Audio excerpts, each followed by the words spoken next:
Start कर लेते हैं फिर से।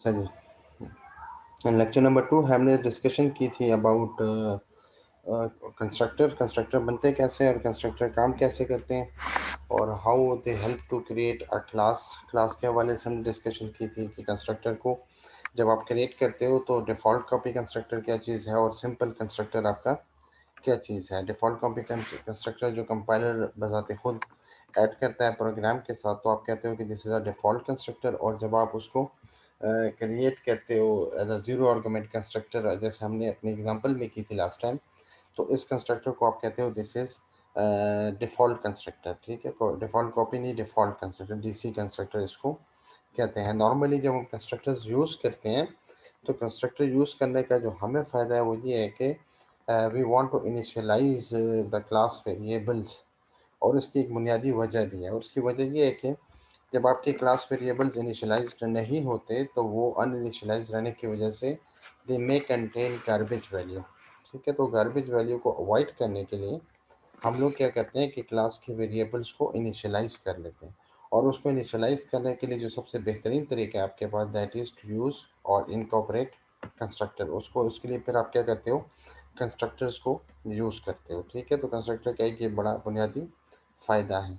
और इसके अलावा वो आपको पॉलीमॉर्फिज्म और उसमें भी हेल्प करता है, इनहेरिटेंस और पॉलीमॉर्फिज्म में भी हेल्प करता है। तो लेटर ऑन अगर हम पॉलीमॉर्फिज्म और इनहेरिटेंस पे डिस्कशन करते हैं तो फिर हम वहाँ पे ये देखेंगे कि how they help us in that context. ठीक है, तो फिलहाल आपके लिए यही यहाँ पे ये है कि कंस्ट्रक्टर है और इसमें फिर हम एक से ज़्यादा कंस्ट्रक्टर भी यूज़ कर सकते हैं जिसको कंस्ट्रक्टर ओवरलोडिंग कहते हैं। ठीक है, तो उसके हवाले से भी थोड़ी सी बात करेंगे कि व्हाट इज़ कंस्ट्रक्टर ओवरलोडिंग और उसका फ़ायदा क्या होता है। अगेन ये फिर हमारे पास पॉलीमॉर्फिज्म की एग्जांपल है जो ऑब्जेक्ट ओरिएंटेड प्रोग्रामिंग का फीचर है कि पॉलीमॉर्फिज्म को आप कैसे अचीव करते हो। अच्छा जी, इसमें हमने डिस्कशन की थी अबाउट कंस्ट्रक्टर, फिर उसमें हमने ये बात की थी कि कंस्ट्रक्टर का नाम और क्लास का नाम सेम होता है, रिटर्न टाइप कोई भी नहीं होती कंस्ट्रक्टर की। ठीक है, और कंस्ट्रक्टर में आर्गुमेंट्स जो होते हैं वो एक या एक से ज़्यादा और डिफरेंट भी हो सकते हैं। डिफरेंट होंगे तो वो कंस्ट्रक्टर फिर क्या हो जाएगा, ओवरलोड हो जाएगा। जैसे हम सी प्रोग्रामिंग में कहते हैं कि फंक्शन ओवरलोडिंग कहते हैं, इसी तरह हम कंस्ट्रक्टर के अंदर, ऑब्जेक्ट ओरिएंटेड प्रोग्रामिंग के अंदर कंस्ट्रक्टर को भी ओवरलोड कर सकते हैं। ठीक है, जब यहाँ पे एग्जांपल हमने थोड़ा सा रिवाइज कर लें इसको कि एक कंस्ट्रक्टर क्रिएट किया था। अच्छा, तो टेस्ट के नाम से एक फंक्शन था आपके पास। अब इस केस में आप देखें तो एक माई क्लास एक क्लास है। इस क्लास के अंदर हम लोग क्या करें, एक कंस्ट्रक्टर क्रिएट कर रहे हैं और उसका नाम क्या है, माई क्लास है। ठीक है, तो ये माई क्लास बिकॉज इसका नाम और क्लास का नाम सेम है तो इस फंक्शन को हम कहते हैं this is called as constructor. ठीक है, और ये नॉर्मली किस लिए यूज़ होगा, it will be use to initialise the class variables. Class variables को इनिशियलाइज करने के लिए आप लोग क्या कहते हो, कंस्ट्रक्टर को यूज़ करते हो ताकि it should not hold any garbage value, कोई गार्बेज वैल्यू इसके अंदर होल्ड या स्टोर ना हो। तो इस उसको अवॉइड करने के लिए आप क्या कहते हो, गार्बेज वैल्यू जो अनवांटेड वैल्यूज़ होती हैं आपके पास, तो उनको अवॉइड करने के लिए फिर आप क्या करते हो, कंस्ट्रक्टर को इनकॉर्पोरेट करते हो या यूज़ करते हो। ठीक है,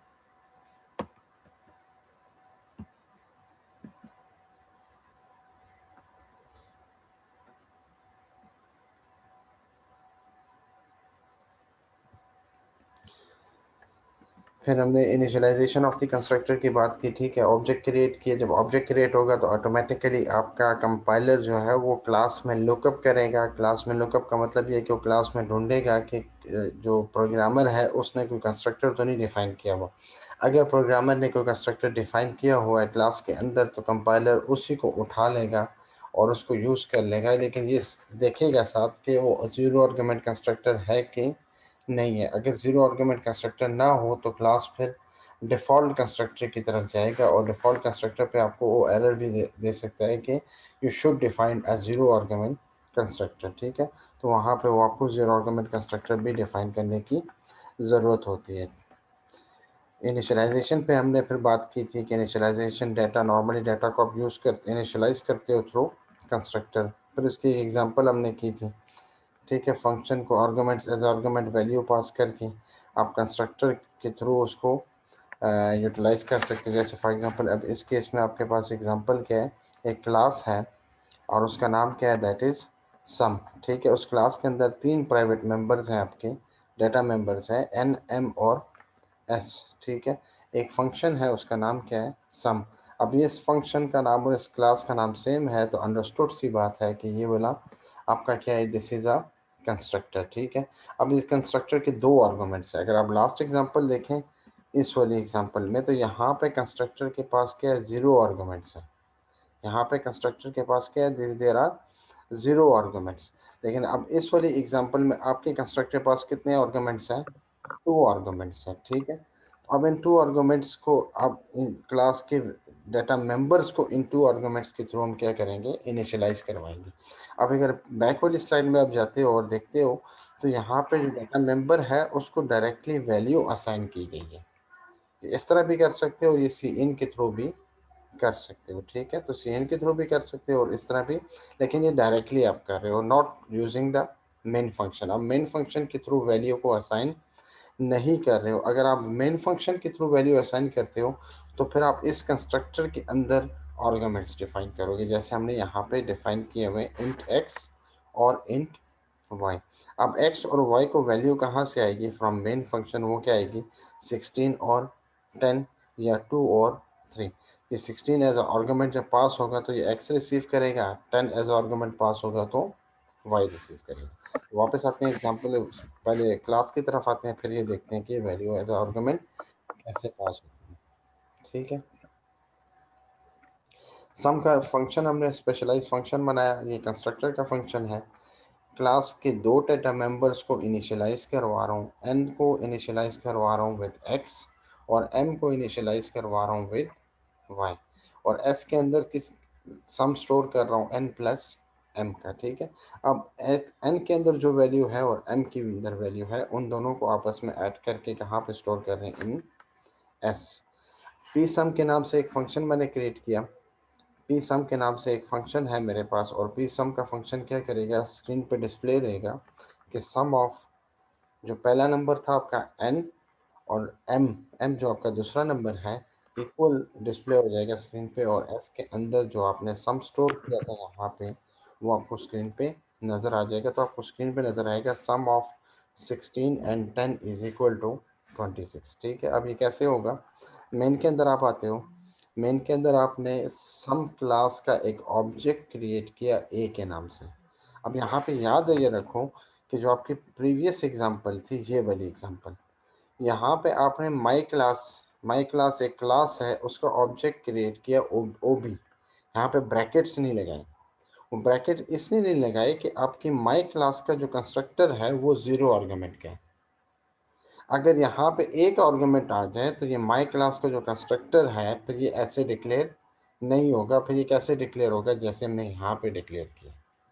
ठीक है, अब इस केस में हमारे पास कितने आर्गुमेंट्स हैं, सम के पास कितने आर्गुमेंट्स हैं, 1 एंड 2। तो आपने 2 वैल्यूज़ को पास करवाना है।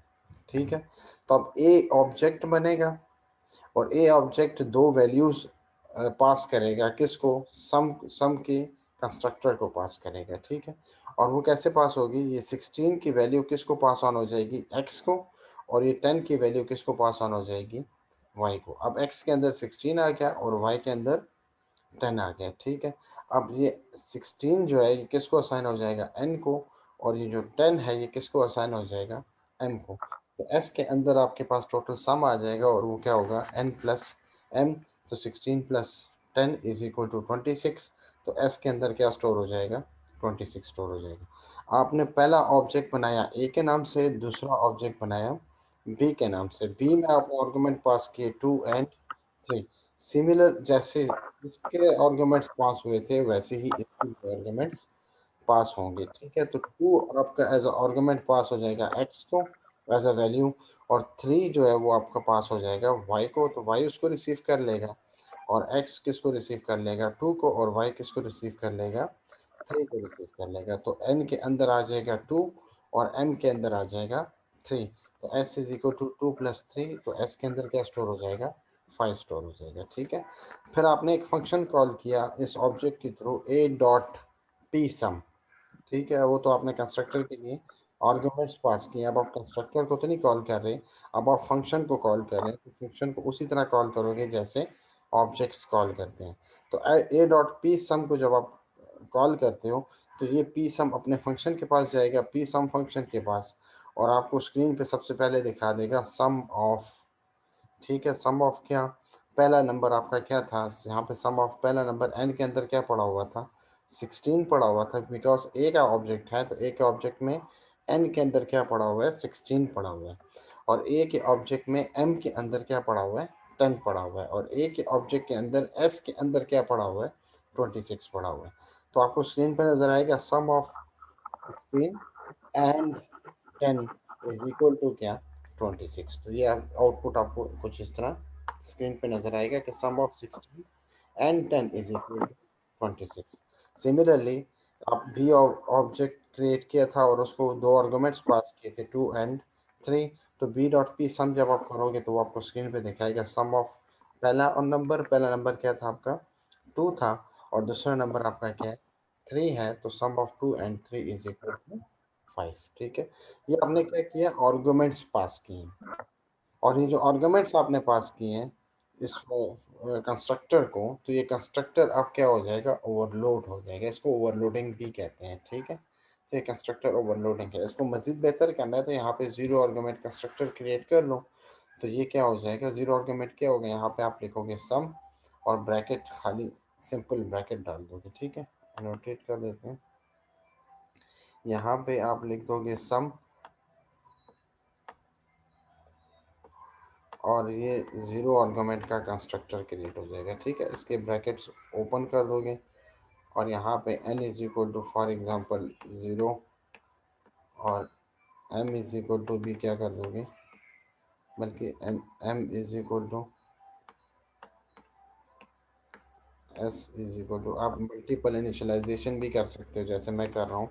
ये इंडिविजुअल इनिशियलाइजेशन है और ये मल्टीपल है, तो ये दोनों का तरीका सेम है, दोनों ज़ीरो से इनिशियलाइज कर देगा। एन एम और एस को किससे इनिशियलाइज कर देगा, ज़ीरो से। जब मैं इसको क्लोज कर दूंगा, तो अब इस क्लास के अंदर या इस प्रोग्राम के अंदर आपके पास दो कंस्ट्रक्टर्स हैं।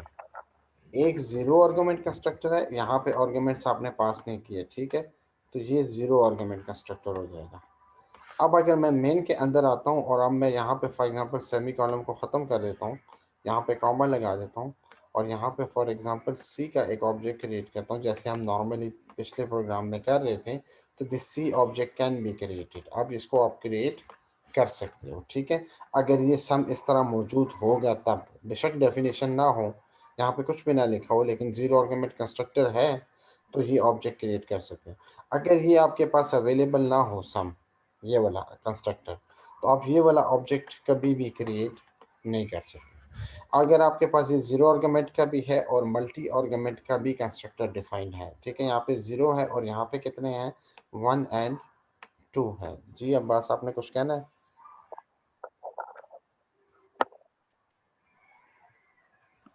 एनोटेटर आप ना यूज़ करें तो बेहतर होगा। ठीक है अब्बास साहब,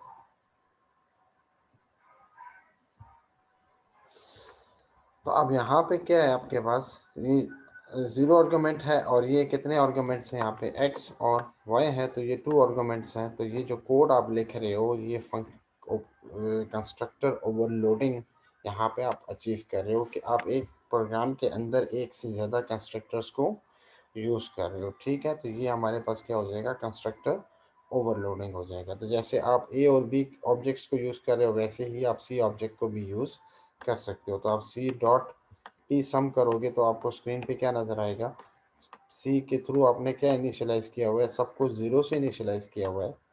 ठीक है, पी सम इसका फंक्शन है, तो फंक्शन के लिए ब्रैकेट डाल दो, तो आपको स्क्रीन पे नज़र आएगा कि सम ऑफ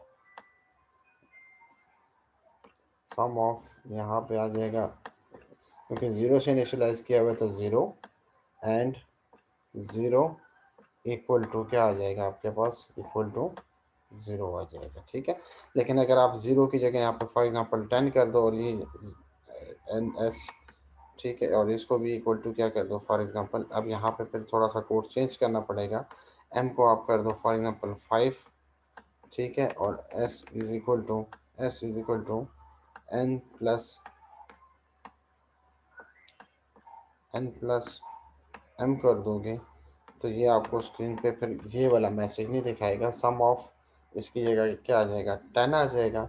m की जगह, ज़ीरो की जगह क्या लिख दोगे आप, 5 लिख दोगे। तो 10 + 5 इज इक्वल टू क्या है, इसकी जगह आप क्या लिख दोगे, 15 आपके स्क्रीन पे मैसेज आ जाएगा। ठीक है, अब बात समझ आई है। तो ये आपके क्या है, ओवरलोडेड कंस्ट्रक्टर की एक एग्जांपल है। हमने कोड को थोड़ा सा मॉडिफाई किया है। पहले टू आर्गुमेंट कंस्ट्रक्टर को पढ़ा है और इस जीरो आर्गुमेंट कंस्ट्रक्टर ऑलरेडी हम पढ़ चुके हैं। अब टू आर्गुमेंट कंस्ट्रक्टर पढ़ा है। तो टू आर्गुमेंट कंस्ट्रक्टर के होते हुए अगर आप जीरो आर्गुमेंट का कंस्ट्रक्टर बी कोड के अंदर डिफाइन करते हो तो फिर ये जो आपके, आप ये देखो, इसका नाम, इस फंक्शन का नाम और इस फंक्शन का नाम सेम है।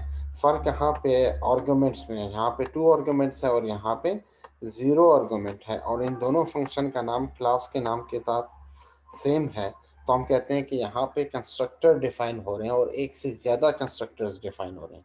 अगर एक से ज़्यादा कंस्ट्रक्टर्स प्रोग्राम के अंदर डिफाइन हो रहे हो तो आप उस कोड को कहते हो कि दिस इज कंस्ट्रक्टर ओवरलोडिंग। आप यहाँ पे कंस्ट्रक्टर को क्या कर रहे हो, ओवरलोड कर रहे हो। ठीक है, सिंपल सी प्रोग्रामिंग में आपने शायद नाम सुना हो फंक्शन ओवरलोडिंग का। ठीक है, तो फंक्शन ओवरलोडिंग में भी आर्गुमेंट्स आगे पीछे हो जाए या आर्गुमेंट एक दो तीन चार हो जाए और उसमें रिटर्न टाइप भी इंक्लूडेड होती है। क्योंकि ये कंस्ट्रक्टर है तो कंस्ट्रक्टर के अंदर रिटर्न टाइप इंक्लूडेड नहीं होती। ठीक है, यहाँ पे आप क्या कर रहे हो कि आपने सिंपली एक कंस्ट्रक्टर लिया, स्पेशलाइज फंक्शन लिया। अब अगर यहाँ पे आर्गुमेंट टू है और दोनों की टाइप क्या है, इंटीजर और इंटीजर है। मैं यहाँ पे एक और कंस्ट्रक्टर फॉर एग्जांपल बनाता हूँ SUM के नाम से, और यहाँ पे मैं सिंपली लिख दूँ इंट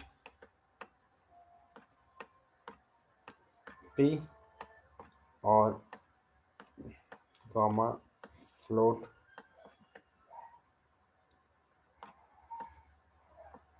इससे लिखना थोड़ा मुश्किल होता है, फ्लोट f। अब यहाँ पे कितने आर्गुमेंट्स हैं, 1 और 2। तो इस केस में भी आर्गुमेंट्स कितने हैं, 2 हैं, लेकिन type of the argument different है। ठीक है, थोड़ा सा ये भी याद रखना है कि टाइप ऑफ द आर्गुमेंट या arrangement of the argument in this order. ठीक है, अब यहाँ पे क्या लिखा हुआ है, इंट p और फ्लोट f है, दो आर्गुमेंट्स हैं लेकिन दोनों की टाइप क्या है इस वाले से डिफरेंट है। तो ये तीन कंस्ट्रक्टर्स डिफाइन हो जाएंगे इस कोड के अंदर। ठीक है, अगर फॉर एग्जांपल मैं इसी को इंट x की जगह क्या लिख दूं, यहाँ पे फ्लोट लिख दूं। अब आपका क्वेश्चन आएगा कि ये एक फ्लोट और एक इंट है, लेकिन यहाँ पे फ्लोट पहले लिखा हुआ है और यहाँ पे फ्लोट बाद में लिखा हुआ है, तो फिर भी ये एज अ डिफरेंट कंस्ट्रक्टर उठाएगा। तो जितने भी कंस्ट्रक्टर आप डिफाइन कर रहे हो ये क्या है, इस कोड को ओवरलोड कर रहे हैं in order to achieve polymorphism. Polymorphism object oriented programming का एक फीचर है जिसके थ्रू आप दिखाते कुछ और हो और कोड से करवाते कुछ और हो। तो यहाँ पे जो एक्सटर्नल यूज़र है उसको ऐसा लग रहा होगा कि इस कोड के अंदर सम की जो क्लास है वो डिफरेंट बिहेवियर आपको दिखा रहा है। यही सम की क्लास आपको एक रिजल्ट दिखा रहा है 26, यही सम की क्लास आपको एक रिजल्ट दिखा रहा है 5, और यही सम की क्लास आपको एक रिजल्ट दिखा रहा है 15। तो ये थ्री डिफरेंट बिहेवियर्स आपको नज़र आ रहे हैं, तीन डिफरेंट चीज़ें आपको नज़र आ रही हैं। इस कॉन्सेप्ट को कहते हैं पॉलीमॉर्फिज्म। और पॉलीमॉर्फिज्म को अचीव करने के लिए एक तरीका हमारे पास क्या है, that is to have a overloaded constructor defined in the class. अब क्लास के अंदर क्या करो, क्लास के अंदर ओवरलोडेड कंस्ट्रक्टर्स को डिफाइन कर लो। जब क्लास के अंदर ओवरलोडेड कंस्ट्रक्टर्स डिफाइन होंगे तो आप कहोगे कि इस क्लास के अंदर मैंने क्या किया, पॉलीमॉर्फिज्म अचीव किया, जिसके थ्रू मैं क्लास का बिहेवियर चेंज करना चाह रहा हूँ। ठीक है, तो अब ये क्लास का बिहेवियर आपके पास चेंज हो रहा है। एक बिहेवियर आपको रिजल्ट क्या दिखा रहा है, 26, एक बिहेवियर आपको रिजल्ट क्या दिखा रहा है, 5, और एक बिहेवियर आपको रिजल्ट क्या दिखा रहा है, 15। तो जो क्लास का बिहेवियर चेंज हो रहा है, this is because of the different constructors used in this program. तो हम कहते हैं कि polymorphism is being implemented in this code. ठीक है, तो ये थोड़ा सा एग्जांपल है फंक्शन कंस्ट्रक्टर ओवरलोडिंग के हवाले से। और कंस्ट्रक्टर ओवरलोडिंग यूज़ किस लिए होता है, कंस्ट्रक्टर ओवरलोडिंग कैसे हमें हेल्प करता है to create different, to have different values initialise for different data members of the class. ठीक हो गया यहाँ तक।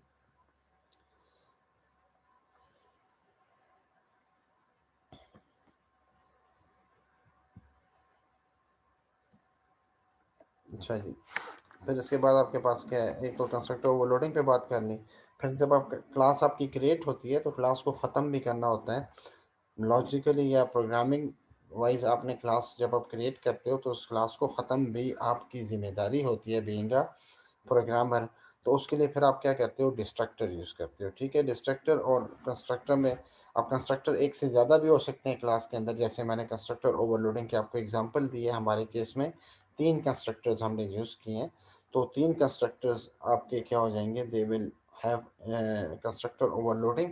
लेकिन अगर आप डिस्ट्रक्टर यूज़ करना चाहते हो तो उसी फंक्शन के नाम के साथ आप क्या कर दोगे, एक टिल्ड का साइन यूज़ कर लोगे। ये वाला साइन जो है, जब आप टिल्ड का साइन यूज़ करोगे फंक्शन के नाम के आगे, तो वो ऑटोमेटिकली उसको क्या बना देगा, डिस्ट्रक्टर बना देगा। और जैसे ही कंट्रोल F9 के बाद आपका कोड रिटर्न होगा, वापस जाएगा, तो पूरी की पूरी मेमोरी जिसकी जो प्रोग्राम की वजह से राइट हुई थी, वो पूरी की पूरी मेमोरी क्या हो जाएगी, ऑब्जेक्ट्स, जितने ऑब्जेक्ट्स क्रिएट किए थे उसके अंदर जितने डाटा मेंबर्स आपने क्रिएट किए हुए थे, हमने स्टार्ट में बात की थी कि object occupy space in the memory. तो वो मेमोरी जो आपने ऑक्यूपाई की थी, वो डिस्ट्रक्टर के थ्रू उस मेमोरी को आप क्या कर सकते हो, ख़त्म कर सकते हो। तो इस केस में अगर आप एग्जांपल देखो तो माई क्लास का एक फंक्शन आपने यूज़ किया यहाँ पे। तो माई क्लास का जो फंक्शन यूज़ हो रहा है, यहाँ पे टिल्ड का साइन मौजूद नहीं है तो ये कंस्ट्रक्टर हो जाएगा। यहाँ पे टिल्ड का साइन मौजूद है तो ये माई क्लास का जो आप फंक्शन क्रिएट कर रहे हो, ये कंस्ट्रक्टर क्रिएट कर रहे हो, ये जो स्पेशलाइज है, लेकिन इसके साथ क्या यूज़ कर रहे हो, टिल्ड का साइन यूज़ कर रहे हो। तो this is now a destructor defined in the class. जैसे ही आपका कोड ख़त्म होगा, जैसे ही आपका ये जो काम आप परफॉर्म कर रहे हो, ये वाला माई माई क्लास का एक ऑब्जेक्ट क्रिएट किया, ऑब्जेक्ट डॉट शो किया, रिटर्न ज़ीरो। जैसे ही कंट्रोल वापस जाएगा तो डिस्ट्रक्टर ऑटोमेटिकली कॉल हो जाएगा। जैसे आपका डिफ़ॉल्ट कंस्ट्रक्टर होता है उसी तरह डिफ़ॉल्ट डिस्ट्रक्टर भी होता है। आप डिफ़ाइन ना भी करो तो कंपाइलर बजाते खुद उसको डिफ़ाइन कर लेता है, मेमोरी को क्लियर कर देता है। अगर आप डिफ़ाइन करते हो तो अब बेशक आपने ओवरलोडिंग भी की हो, ठीक है, कंस्ट्रक्टर ओवरलोडिंग भी की हो, तब वाली केस में भी आप एक ही डिस्ट्रक्टर यूज़ करोगे क्लास के अंदर। ठीक है, एक से ज़्यादा डिस्ट्रक्टर आप क्लास के अंदर यूज़ नहीं कर सकते।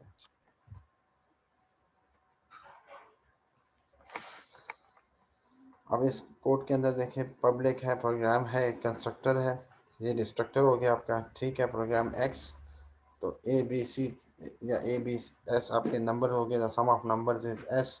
आपने कुछ भी नहीं करवाया वहाँ से। ठीक है, तो कंस्ट्रक्टर फंक्शन कॉल हुआ, सम ऑफ टू नंबर्स मेन के अंदर ही आपने यूज़ कर लिया, इज इक्वल टू दिस। उसके बाद आपने एक फंक्शन यूज़ किया, ये वाला डिस्ट्रक्टर यूज़ किया, और आपको एक स्क्रीन पे मैसेज आ गया। ये सिर्फ इसलिए डिस्प्ले करवा रहा है ये मैसेज ताकि आपको पता लगे कि ये फंक्शन एग्जीक्यूट हो रहा है। ठीक है, इस फंक्शन को आपने कॉल नहीं किया। ठीक है, अगर आप कॉल करते तो यहाँ पे आप लिखते फिर एक्स डॉट प्रोग्राम या एक्स डॉट ये वाला टिल वाला साइन का प्रोग्राम फंक्शन लिखते हैं।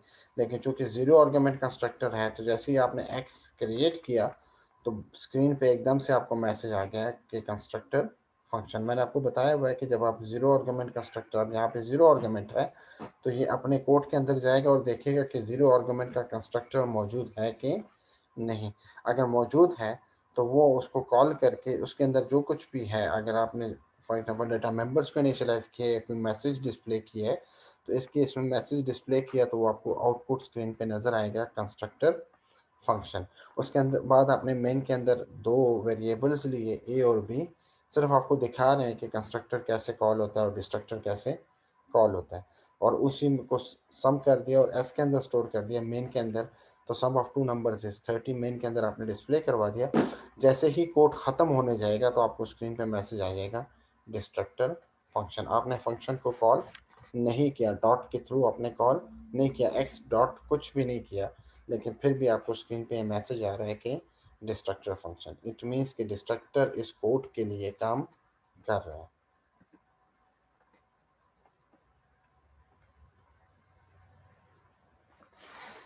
यहाँ तक किसी का क्वेश्चन हो तो फिर CR के थ्रू आप कांटेक्ट कर सकते हो। ठीक है, तो इसके बाद फिर इंशाल्लाह इसको कंटिन्यू करेंगे नेक्स्ट क्लास से। Thank you very much.